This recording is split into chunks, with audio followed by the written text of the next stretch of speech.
Hello dear students, कल अपन ने थोड़ा सा केमिस्ट्री का बेसिक पढ़ा था और उसके साथ ही आज अपन स्टार्ट कर रहे हैं chapter first chemical reaction and equation. तो बेटा देखना, इसमें अपन क्या देखेंगे। इसमें अपन देखेंगे कि जो भी चेंजेस होते हैं तो चेंजेस अपने पास किस टाइप से होते हैं। थोड़ा आपने पढ़ा होगा, जो चेंजेस है वो टू टाइप्स के होते हैं, एक तो फिजिकल एंड दूसरा होता है अपने पास केमिकल। जो ये केमिकल चेंज है ना, ये केमिकल चेंज अपने पास क्या होता है, केमिकल रिएक्शन। फिजिकल चेंज में तो क्या होगा कि कोई सब्सटेंस है वो वन फॉर्म से अदर फॉर्म में कन्वर्ट हो जाएगा तो वापस अदर फॉर्म से फर्स्ट फॉर्म में आ जाएगा। जैसे आइस है, आइस मेल्ट हुई तो अपने पास वाटर फॉर्म हुआ। वाटर का जब वेपराइजेशन किया उसको और हीट दिया तो वेपर में कन्वर्ट हुई। बट अगर वेपर को अपन वापस कूल करेंगे तो वेपर को कूल करने पर क्या होगा, वो वापस वाटर फॉर्म हो जाएगा और वाटर को और कूल करने पर क्या हो जाएगा, वो आइस हो जाएगा। तो ये तो अपने पास जो चेंजेस है वो फिजिकल है, ठीक है, इसमें कोई भी न्यू सब्सटेंस फॉर्म नहीं हो रहा। अब यहाँ बात कर रहे हैं अपन केमिकल चेंज। केमिकल चेंज में क्या होता है, कोई भी सब्सटेंस है वो अदर फॉर्म में कन्वर्ट होता है एंड जो उसकी प्रॉपर्टीज है, जब वो कन्वर्ट हो गया अदर फॉर्म में तो उसकी जो प्रॉपर्टीज है वो प्रॉपर्टीज क्या होती है, वो प्रॉपर्टीज पूरी डिफरेंट होती है जिससे वो चेंज हुआ है। और केमिकल चेंज में ये अपने पास इरिवर्सिबल प्रोसेस है। इसमें वन फॉर्म से अदर फॉर्म में कन्वर्ट होने पर वापस अदर फॉर्म से वन फॉर्म में कन्वर्ट नहीं होगा। जो केमिकल चेंज है, केमिकल चेंज का बेस्ट एग्जांपल है rusting of iron. Rusting of iron, तो बेटा ये रस्टिंग ऑफ आयरन है। जैसे अपन देखते हैं कि जो आयरन है अगर अपन ने उसको ओपनली रख दिया तो जो डैम्प एयर है, ओके, और मॉइस्ट और वाटर है उसके साथ कंबाइन होकर अपने पास क्या होता है, आयरन की रस्टिंग हो जाती है। आयरन की रस्टिंग होना मीन्स अपन देखते हैं ना, वो आयरन है अगर अपने रूफ छत पे रखा हुआ है तो ब्राउन कलर का सब्सटेंस रहता है, उसको अपन हिंदी में बोलते हैं जंग लगना। तो ये रस्टिंग ऑफ आयरन है, केमिकल चेंज है, इससे वापस आयरन नहीं आएगा। जनरली जो केमिकल चेंज है, जैसे कुकिंग ऑफ फूड, ठीक है, फूड प्रिपेयर किया अपने पास केमिकल चेंज है, कर्ड बन गया, ठीक है, मिल्क है उसमें थोड़ा सा अपन ने कर्ड डाला, वो कर्ड फॉर्म हो गया, वो भी अपने पास क्या है, केमिकल चेंज है। तो ये सारा प्रोसेस क्या है अपने पास, केमिकल चेंज। और केमिकल चेंज होंगे तो क्या होगा अपने पास, केमिकल रिएक्शन। इक्वेशन के बारे में पढ़ेंगे अपन, ठीक है, इक्वेशन अपने पास आगे आएगा। अभी तो अपन केवल केमिकल रिएक्शन देख रहे हैं। तो केमिकल रिएक्शन क्या है, केमिकल रिएक्शन एक प्रोसेस है जिसमें अपने पास न्यू सब्सटेंस फॉर्म होता है, ठीक है, न्यू सब्सटेंस फॉर्म होगा जिसकी प्रॉपर्टी अपने पास एंटायरली डिफरेंट होगी जिससे वो फॉर्म हुआ है। जैसे अपन देखें जनरल एग्जांपल देखना, जैसे सपोज करो hydrogen gas, okay, and oxygen gas, ये अपने पास गैसेस हैं। गैस को हमेशा अपन मॉलिक्यूल की फॉर्म में लिखते हैं, ओके, हाइड्रोजन गैस है, ऑक्सीजन गैस। जब इनको कंबाइन करेंगे तो क्या फॉर्म होगा, देखो कल अपन ने फॉर्मूला ड्राइव करना सीखा था, ये हाइड्रोजन एंड ये ऑक्सीजन, इसकी वैलेंसी 1, इसकी -2, तो क्या हो गया अपने पास, ये बन गया अपने पास H, ये 2 इधर जाएगा 2O, तो H2O। तो हाइड्रोजन गैस ऑक्सीजन गैस को कंबाइन करके अपने पास क्या फॉर्म हुआ, वाटर। तो वाटर की जो प्रॉपर्टीज है वो एंटायरली डिफरेंट है, किससे, हाइड्रोजन गैस है ऑक्सीजन गैस से। तो ये चीज जो फॉर्म हुई है ये अपने पास क्या है, केमिकल रिएक्शन है। देखने इसमें, और बेटा यहाँ ध्यान देना, जो सब्सटेंस है जो केमिकल रिएक्शन में पार्टिसिपेट करते हैं, केमिकल रिएक्शन में जो पार्टिसिपेट कर रहे हैं उसको बोलते हैं रिएक्टेंट्स, एंड जो फॉर्म हो रहा है उसको बोलते हैं अपन प्रोडक्ट। ये नोट्स मैंने आपको सेंड कर दिए हैं, वो नोट्स आप ध्यान से देखना, पढ़ना, ठीक। तो केमिकल रिएक्शन में अपने पास क्या होगा, जो रिएक्टेंट है वो रिएक्टेंट कन्वर्ट होता है किसमें, प्रोडक्ट में, और जो प्रोडक्ट की प्रॉपर्टीज है वो एंटायरली डिफरेंट है किससे, रिएक्टेंट से। अब इसमें अपने पास एक एग्जांपल है, ये तो अपन ने वाटर का जनरली दे दिया। एक एग्जांपल है मैग्नीशियम। मैग्नीशियम है Mg। मैग्नीशियम क्या है, मैग्नीशियम अपने पास सिल्वरी व्हाइट कलर का मेटल है। जब इसको अपन बर्न करेंगे एयर में, देखो ऐसा तो होगा नहीं कि मैग्नीशियम मेटल एक ब्लॉक आया उसको अपने डायरेक्ट बर्न कर दिया, ऐसा नहीं होता है। मैग्नीशियम है वो लेबोरेटरी में मैग्नीशियम वायर की फॉर्म में होता है, या तो वायर बोल दो या रिबन बोल दो। जब उस मैग्नीशियम वायर को बर्न करते हैं तो बर्न करने पर अपने पास व्हाइट पाउडर फॉर्म होता है। अब वो कैसे होगा देखना, जब मैग्नीशियम है इसको बर्न किया, बर्न करने पर क्या होगा, ये एयर के साथ रिएक्ट करेगा, किसके साथ, ऑक्सीजन के साथ, ऑक्सीजन के साथ रिएक्ट करेगा। और जो अपने पास प्रोडक्ट फॉर्म होगा वो प्रोडक्ट क्या होगा, मैग्नीशियम ऑक्साइड। कब, जब अपन इसको हीट देंगे। तो बेटा जो मैग्नीशियम है, मैग्नीशियम होता है अपने पास Mg प्लस ऑक्सीजन गैस की फॉर्म में O2। तो बेटा ये गैस की फॉर्म में ये मैग्नीशियम मेटल है। अपने पास प्रोडक्ट जो फॉर्म होगा हीट करने पर वो कैसे होगा, मैग्नीशियम ऑक्साइड। देखो कल अपने देखा था जो मैग्नीशियम है और ऑक्सीजन है, मैग्नीशियम की वैलेंसी +2, ऑक्सीजन की -2। तो ये अपने देखा था ये +2 -2 है, 2 से कैंसिल हो जाएगा, +1 टाइम्स -1 टाइम्स, ये अपने पास क्या बनेगा, MgO। ये फॉर्म हुआ। बट देखना यहाँ पे अपन देखेंगे कि यहाँ पर मैग्नीशियम का 1 एटम है, यहाँ भी 1 एटम है, बट यहाँ ऑक्सीजन का 1 है तो यहाँ ऑक्सीजन के 2 है। तो बेटा ये जैसे reactant side and product side यहाँ पे अलग अलग है ना, तो ऐसा नहीं होता है, रहेंगे सेम ही। तो बाद में अपन पढ़ेंगे बैलेंसिंग ऑफ केमिकल इक्वेशन, वहां पर आएगा। यहाँ अपन जनरली देख लेते हैं बस, ऑक्सीजन के 2 है तो यहाँ पे 2 आ जाएगा, तो ऑक्सीजन 2 होगी, मैग्नीशियम 2 हुई ना, पर यह मैग्नीशियम 1 है तो यहाँ पर भी अपन 2 पुट कर देंगे। ये अपन एक प्रोसेस है पूरा बैलेंसिंग का, वो अपन सीखेंगे।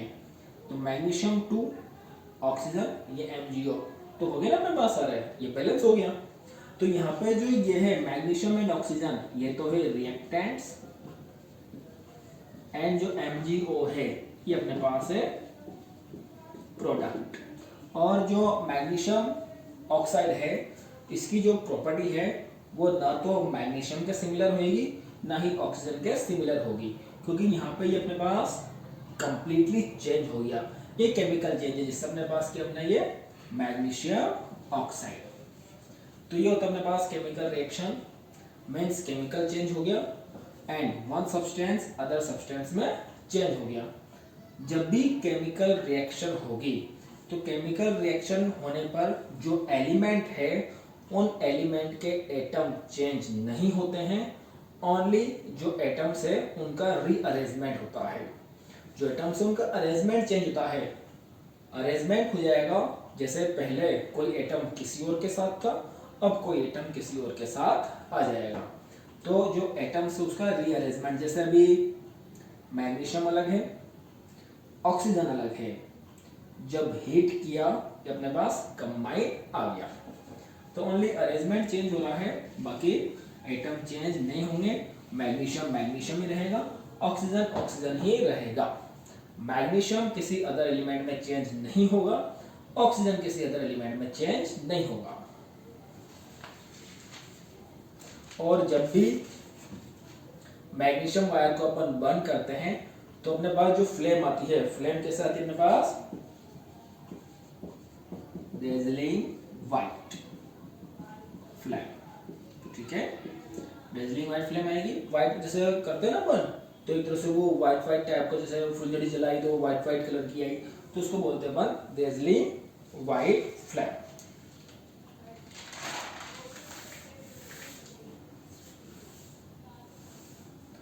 एंड जब भी मैग्नीशियम को अपन बर्न करते हैं तो मैग्नीशियम को बर्न करने से पहले जो मैग्नीशियम वायर है उसको बर्न करने से पहले उसको सैंड पेपर है, सैंड पेपर से रब करते हैं। जैसे वायर बर्न किया ना तो इसको रब करते हैं। पहले रब क्यों करते हैं?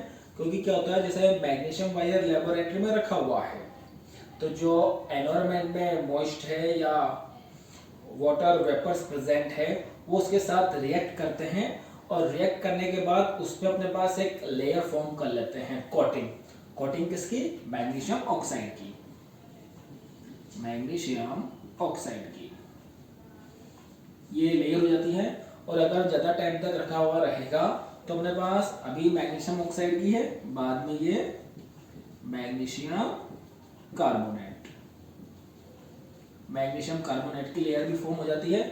जब ये लेयर इसमें फॉर्म है और अब अपन इसको बर्न करेंगे तो ये फिर कंप्लीटली बर्न नहीं हो पाएगा, कंप्लीट रिएक्शन नहीं हो पाएगी। इसलिए बर्न करने से पहले जो सैंड पेपर है, सैंड पेपर आता है ना जैसे घिसाई करने के लिए यूज लेते हैं सैंड पेपर, तो सैंड पेपर है तो सैंड पेपर से उस वायर को रब करते हैं ताकि जो ये प्रोटेक्टिव लेयर है, ये प्रोटेक्टिव लेयर यहाँ से रिमूव हो जाए। तो ये क्वेश्चन आता है एग्जाम में कि मैग्नीशियम वायर उसको बर्न करने से पहले क्यों रब करते हैं सैंड पेपर से? क्यों करते हैं? ताकि जो प्रोटेक्टिव लेयर है मैग्नीशियम ऑक्साइड और कार्बोनेट की वो रिमूव हो जाए। बहुत सारे एग्जांपल्स हैं। उसके बाद केमिकल रिएक्शन के, जैसे सोरिंग ऑफ मिल्क, जो जैसे मिल्क आपने रख दिया तो मिल्क क्या होगा अपने पास, वो फट जाएगा, ठीक है। जैसे तपाएंगे नहीं या फ्रीज में नहीं रखेंगे तो अपने पास क्या है, वो केमिकल चेंज हो रहा है। Formation of curd from milk, milk से कर्ड फॉर्म हो रहा है। फूड को digestion of food in our body, अपन फूड लिया वो डाइजेस्ट हो रहा है। ये डाइजेशन आएगा अपने पास 6 चैप्टर में। इस चैप्टर के बाद अपन लाइफ प्रोसेस भी पढ़ेंगे 6 चैप्टर, तो अपने पास वहां पे आएगा डाइजेशन पूरा, respiration, process of respiration, fermentation of grapes, जो ग्रेप्स है उसका फर्मेंटेशन होना। फर्मेंटेशन ये जो अल्कोहल फॉर्म करते हैं ना ग्रेप्स से, तो अल्कोहल फॉर्म करना मीन्स ग्रेप्स को रखना, तो उसका फर्मेंटेशन एक प्रोसेस होता है, ठीक है, अल्कोहल में कन्वर्ट होता है वो। रस्टिंग ऑफ आयरन, जंग लगना। बर्निंग ऑफ फ्यूल, फ्यूल को बर्न कर देना। बर्निंग ऑफ कैंडल वैक्स, जो कैंडल वैक्स है, ठीक है, मोमबत्ती है, उसको बर्न करना। रैपनिंग ऑफ फ्रूट्स, फ्रूट्स है उनका रैपनिंग होना। ये सब के अपने पास केमिकल चेंजेस हैं। अब बड़ा केमिकल चेंज हो रहे हैं एंड केमिकल रिएक्शन हो रही है, जनरली अपने सराउंडिंग में होती भी है। अब वो कैसे पता लगेगा अपने पास कि केमिकल चेंज हो रहा है या नहीं हो रहा? तो कुछ कैरेक्टरिस्टिक्स हैं, उन कैरेक्टरिस्टिक्स से अपन को पता पड़ जाएगा, ठीक है। जो कैरेक्टरिस्टिक्स हैं उनसे अपन को पता पड़ जाएगा कि केमिकल रिएक्शन हुई है या नहीं हुई। तो वो कौन कौन से अपने पास? First, evolution of gas. Second, formation of precipitate. Third, change in color. Fourth, change in temperature.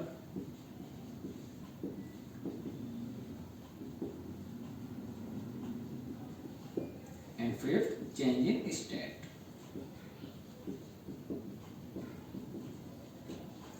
तो बेटा देखना, इवोल्यूशन ऑफ गैस, अगर कोई 2 रिएक्टेंट्स है, वो 2 रिएक्टेंट्स अगर अपन ने कंबाइन किए हैं और अगर उसमें से कोई गैस इवॉल्व हुई है मीन्स उसमें केमिकल रिएक्शन हुई है। फॉर्मेशन ऑफ प्रेसिपिटेट, अगर 2 रिएक्टेंट्स को या 2 सब्सटेंस को कंबाइन करने पर कोई प्रेसिपिटेट फॉर्म हो रहा है। प्रेसिपिटेट क्या होता है बेटा? प्रेसिपिटेट होता है अपने पास एक सॉलिड। मान लो 2 रिएक्टेंट्स को अपन ने कंबाइन किया, कंबाइन करने के बाद अपने पास कोई सॉलिड सब्सटेंस फॉर्म हो गया। सॉलिड सब्सटेंस फॉर्म होने के बाद वो क्या होगा? वो अपने पास डाउन आ जाएगा वेट की वजह से। तो वो जो अलग से सेपरेट हो रहा है सॉलिड, उसको बोलते हैं अपन प्रेसिपिटेट। 2 एक्वस सॉल्यूशन है, 2 एक्वस सॉल्यूशन कंबाइन होने पर भी प्रेसिपिटेट फॉर्म हो सकता है। क्यों सकता है? क्योंकि सपोज करो 2 एक्वस सॉल्यूशन अपन ने कंबाइन किए, तो एक ऐसा प्रोडक्ट बन गया जो वाटर में डिजोल्व नहीं हो रहा। तो वाटर में डिजोल्व नहीं हो रहा तो वो अपने पास क्या है, सेपरेट आउट हो जाएगा, तो अपने पास प्रेसिपिटेट है। और अगर किसी एक्वस सॉल्यूशन में अपन ने कोई गैस पास की और गैस पास करने पर भी क्या होगा, कुछ ना कुछ अपने पास एक कंपाउंड फॉर्म हो सकता है, कोई अपने पास सॉलिड प्रोडक्ट फॉर्म हो सकता है, तो वो होगा अपने पास precipitate. Change in colour, two reactants को कंबाइन करने पर अगर जो फॉर्म हो रहा है उसका कलर चेंज हो जाए तो अपने पास केमिकल रिएक्शन हुई है। Change in temperature, to reactants को कंबाइन करने पर अगर टेम्परेचर चेंज हो जाए, टेम्परेचर इंक्रीज भी हो सकता है एंड डिक्रीज भी हो सकता है। अगर टेम्परेचर इंक्रीज हो रहा है, ठीक है, तो हीट इवॉल्व होगी, तो उसको बोलते हैं अपन एक्सोथर्मिक रिएक्शन। और अगर टेम्परेचर डिक्रीज हो रहा है तो उसको बोलेंगे अपन endothermic reaction. Change in state, state change होना मतलब स्टेट 3 टाइप्स की, सॉलिड, लिक्विड एंड गैस। तो अगर वन स्टेट से अदर स्टेट चेंज हो रही है तो भी अपने पास क्या है, केमिकल रिएक्शन हुई है। इनको अपन वन बाय वन स्टडी करेंगे डिटेल में। तो फर्स्ट अपन पढ़ेंगे इवोल्यूशन ऑफ गैस।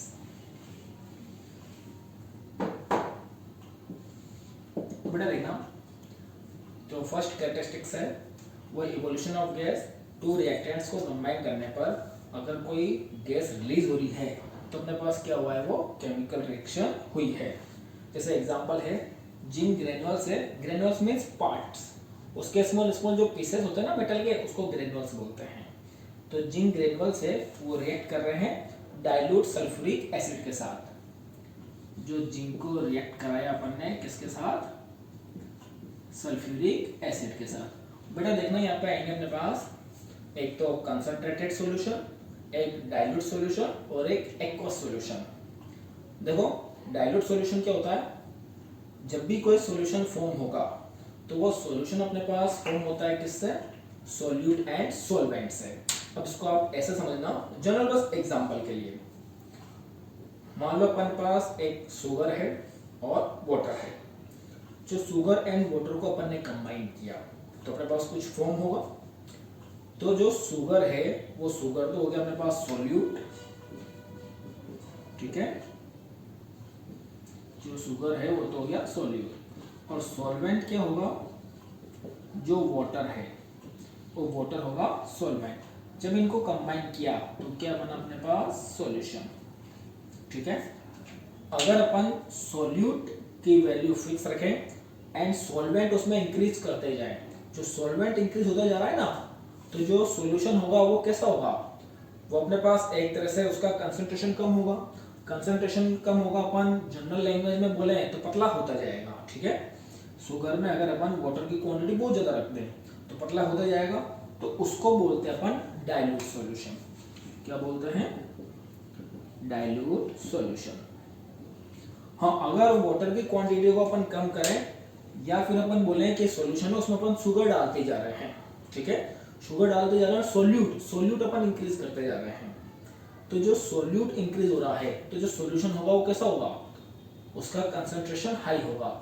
या फिर अपन ये बोले कि वो अपने पास कैसा होगा, गाढ़ा होगा, क्योंकि मान लो वाटर है, उस वाटर में आपने बहुत सारी शुगर डाल दी तो बहुत गाढ़ा हो गया ना, तो उस सॉल्यूशन को बोलते हैं अपन कंसंट्रेटेड सॉल्यूशन, ठीक है। अगर पतला है तो डाइल्यूट और गाढ़ा है तो कंसंट्रेटेड सॉल्यूशन। नेक्स्ट आता है एक्वस सॉल्यूशन। एक्वस सॉल्यूशन, देखो ऐसा कभी भी नहीं होगा कि हमेशा सॉल्वेंट वाटर ही हो, अल्कोहल, नेक्स्ट बहुत सारे अपने पास केमिकल सब्सटेंस हैं जो अपन सॉल्वेंट के फॉर्म में ले सकते हैं। बट अगर अपने पास जो सॉल्वेंट है, सॉल्वेंट अगर वाटर ही है, सॉल्वेंट अगर वाटर है तो वो जो सॉल्यूशन होगा उसको क्या बोलते हैं अपन, एक्वस सॉल्यूशन, ओके। तो यहाँ देखना, जब जिंक ग्रेन्युल्स को अपन ने सल्फ्यूरिक एसिड के साथ रिएक्ट करवाया तो जिंक ग्रेन्युल्स तो अपने पास एक तरह से ये तो सॉलिड ही है और ये डाइल्यूट है ना, तो डाइल्यूट मतलब एक तरह से इसमें वाटर प्रेजेंट है, तो इसको बोलते हैं एक्वस सॉल्यूशन। जब इनको अपन ने कंबाइन कराया तो अब रिएक्शन क्या होगी, तो बेटा देखना ये तो है ही सही। अभी जो H2SO4 फॉर्म हुआ, ये किससे फॉर्म हुआ था, H&SO4। अपन ने देखा था पॉलीएटॉमिक आयन, तो ये अपने पास सल्फेट है, तो ये +1 और ये -2 यही था, तो ये कंबाइन होकर क्या बना था, H2SO4। बट जब इसको अपन जिंक के साथ रिएक्ट करवाएंगे, ठीक, तो जिंक के साथ जब रिएक्ट करवाएंगे तो देखना जिंक की जो वैलेंसी है वो है +2। अब ये जिंक क्या करेगा, ये जिंक इस SO4 के साथ रिएक्ट करेगा और यहाँ से हाइड्रोजन को डिस्प्लेस कर देगा, तो अपने पास क्या होगा, हाइड्रोजन गैस इवॉल्व हो जाएगी। देखना कैसे, जैसे ये है, तो अब ये इसको डिस्प्लेस करेगा हाइड्रोजन को, तो Zn और SO4 के बीच में रिएक्शन होगी, तो Zn और SO4 के बीच में रिएक्शन हुई, तो देखना ये +2 ये -2, 2 से कैंसिल होगा, ये +1 एंड ये -1, तो ये जो फॉर्म हुआ वो क्या हुआ, ZnSO4, तो ये फॉर्म हो गया ZnSO4, और ये भी अभी एक्वस बना, ठीक है, ये सॉल्यूशन बना इसका। एंड हाइड्रोजन गैस रिलीज होगी, तो अपने पास है हाइड्रोजन गैस, या तो ऐसे गैस लिख दो या फिर अपन ऐसे अपवर्ड डायरेक्शन में एरो लगा सकते हैं, इससे पता पड़ जाएगा ये क्या है, ये गैस है। तो जब भी इस तरह से रिएक्शन होती है तो क्या होगा, तो जो ये एलिमेंट है ये अदर जो ये पॉजिटिव आयन है इसको डिस्प्लेस करके इसके प्लेस पर आ जाता है। एक तो ये हुआ, एक ऐसे ही मैग्नीशियम की रिएक्शन करवाएं किसके साथ, सल्फ्यूरिक एसिड के साथ, तो मैग्नीशियम की रिएक्शन करवाएं अपन ने सल्फ्यूरिक एसिड के साथ, तो बेटा ये मैग्नीशियम किसके साथ रिएक्ट करेगा, तो देखना बेटा कैसे, Mg&SO4, मैग्नीशियम की वैलेंसी +2, SO4 की -2, 2 से कैंसिल, 1 टाइम्स, ये भी 1 टाइम्स, क्या बना, Mg/SO4, तो ये भी अपने पास क्या बना, Mg/SO4, ये हो गया अपने पास एक्वस, और हाइड्रोजन गैस यहाँ से रिलीज होगी, ये हाइड्रोजन गैस यहाँ से रिलीज हो गई। ऐसे ही जो मैग्नीशियम है, अगर इसको अपन अदर एसिड जिसको बोलते हैं HCl acid, hydrochloric acid, hydrochloric acid के साथ रिएक्ट करवाएंगे Mg+HCl, एक्वस लेंगे। जब इसके साथ ये रिएक्शन हुई तो बेटा देखना ये Mg इसके साथ जाएगा, तो अब क्या फॉर्म होगा, MgCl, Mg+2, Cl-1, अब ये कैंसिल हो नहीं रहा, तो ऐसे ही फॉर्म होगा MgCl2, MgCl2 फॉर्म होगा, तो ये हो गया MgCl2 एक्वस, और यहाँ से जो हाइड्रोजन है ये हाइड्रोजन रिलीज हुआ, तो हाइड्रोजन बेटा देखना जो हाइड्रोजन है वो सिंगल एलिमेंट के फॉर्म में नहीं होता, हाइड्रोजन मॉलिक्यूल्स की फॉर्म में होगा, गैस है, तो अपने पास ये गैस। बट देखना यहाँ पे अपन देखेंगे तो मैग्नीशियम हाइड्रोक्लोरिक एसिड, ये मैग्नीशियम क्लोराइड और हाइड्रोजन गैस, ये रिएक्टेंट साइड, ये प्रोडक्ट साइड, दोनों सेम एलिमेंट नहीं है, सेम नहीं है मींस मैग्नीशियम 1 है, तो यहाँ पर मैग्नीशियम 1 है, ठीक है, नंबर ऑफ एलिमेंट्स देखना, हाइड्रोजन 1 है बट यहाँ पे हाइड्रोजन 2 है, क्लोरीन 1 है यहाँ पे क्लोरीन 2 है, तो इसको अपन इक्वल करेंगे तो यहाँ पे 2 पुट कर देंगे। अब ये अपने पास रिएक्टेंट साइड में जितने भी एटम्स हैं एंड प्रोडक्ट साइड में जितने भी एटम्स हैं वो सारे अपने पास क्या हो गए, बैलेंस, एक तरह से इक्वल। एक और एग्जांपल,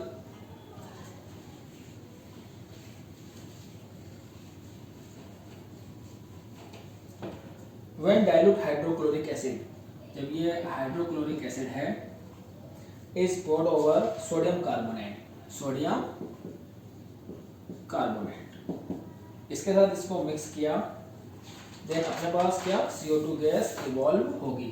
तो बेटा देखना ये जो सोडियम कार्बोनेट है ये कैसे फॉर्म हुआ और ये कैसे फॉर्म हुआ, देखो हाइड्रोजन एंड क्लोरीन, ये तो +1 और ये -1, ये बन गया HCl, and sodium and carbonate, ये +1 और ये -2, तो क्या फॉर्म हुआ Na2CO3, तो ऐसे ये फॉर्म हो गए। अब क्या है जब इसके साथ रिएक्ट करेंगे ये, तो कैसे रिएक्ट करेंगे देखना, अब बेटा ये है तो ये तो अपने पास Na एंड CO3 एंड ये हो गया H एंड Cl, इसकी वैलेंसी +1, इसकी -2, इसकी +1, इसकी -1। अब बेटा जब इस तरह से रिएक्शन होती है ना, तो रिएक्शन होने में क्या होगा, इसका पॉजिटिव जाएगा इसके नेगेटिव के साथ एंड इसका पॉजिटिव जाएगा इसके नेगेटिव के साथ। जब ये दोनों मिक्स होंगे तो अपने पास क्या बनेगा, NaCl, ये +1 और ये -1, क्या फॉर्म हो गया, NaCl। तो ये हो गया NaCl+। अब ये जब फॉर्म होंगे H and CO3, ये +1 और ये -2, तो क्या फॉर्म हुआ, H2CO3। तो बेटा ये हो गया H2CO3। ये अपने पास H2CO3 फॉर्म हो गया, बट ये H2CO3 इस फॉर्म में नहीं रहेगा, ये अपने पास वापस ब्रेक होता है। और ये किस में ब्रेक होता है, H2O and CO2 में। हो गया ना, H2CO3। तो ये वाटर एंड कार्बन डाइऑक्साइड जो गैस है उसमें ब्रेक हो जाता है और यहाँ से कार्बन डाइऑक्साइड गैस रिलीज हो जाती है। तो ये हो गया अपने पास CO2 गैस रिलीज। तो ये भी अपने पास एग्जांपल हो गया इवोल्यूशन ऑफ गैस का। अब इसको अपन बैलेंस करेंगे, देखना भी बैलेंस नहीं है ये, इसको अपन ऐसे लिख देते हैं H2O and CO2। बैलेंस करेंगे, देखो सोडियम 2 है तो यहाँ सोडियम 2 हो जाएगा। अब यहाँ पे क्लोरीन 2 होगी तो यहाँ पे अपने पास 2 हो गया। ये बैलेंसिंग का पूरा प्रोसेस है, अपन आगे के वीडियोस में सीखेंगे इसको बैलेंस कैसे करते हैं। अभी देखना सोडियम इधर भी 2 रिएक्टेंट साइड में, प्रोडक्ट साइड में भी sodium 2, carbon 1 carbon 1, oxygen 3 oxygen 2 और 1 3, हाइड्रोजन 2 हाइड्रोजन 2, क्लोरीन 2 क्लोरीन 2। तो रिएक्टेंट साइड में एंड प्रोडक्ट साइड में जितने भी एलिमेंट्स है वो सब क्या है अपने पास, वो सब अपने पास एलिमेंट्स इक्वल हैं। तो ये तो हो गया अपने पास इवोल्यूशन ऑफ गैस का। नेक्स्ट है इसमें जो ZnSO4 है, ZnSO4, इस ZnSO4 को अपन व्हाइट वाइट्रियोल भी बोलते हैं, व्हाइट वाइट्रियोल। ये वाइट्रियोल, वैसे ZnSO4 इसका कलर व्हाइट होता है इसलिए व्हाइट वाइट्रियोल बोल दिया। वाइट्रियोल मीन्स क्या होता है, देखो जो कुछ मेटल्स हैं उनके जो सल्फेट है उनके सल्फेट को वाइट्रियोल बोल देते हैं, ठीक है। डिफरेंट डिफरेंट मेटल्स होंगे उनके सल्फेट होंगे और उनके कलर्स डिफरेंट डिफरेंट होंगे, तो उनके कलर के अकॉर्डिंग इसको अपन वाइट्रियोल बोल देते हैं। वाइट्रियोल अपने पास लैटिन वर्ड है, उस लैटिन वर्ड ये वाइट्रुलस उससे आया है, जिसका मीनिंग होता है अपने पास स्मॉल ग्लास। जहाँ पर ये फाइंड आउट हुआ तो ये कंसिडर किया गया, पहले बहुत पहले कंसिडर किया गया कि अपने पास जो ये फाइंड आउट हो रहे हैं ये क्या, अपने पास ये एक तरह से ग्लास है, ग्लास स्मॉल पार्ट्स है ग्लास के, तो उसके बेसिस पे इसका नेम ये रख दिया। बाकी ये है जो मेटल के सल्फेट हैं, मेटल के सल्फेट को अपन क्या बोल देते हैं, वाइट्रियोल।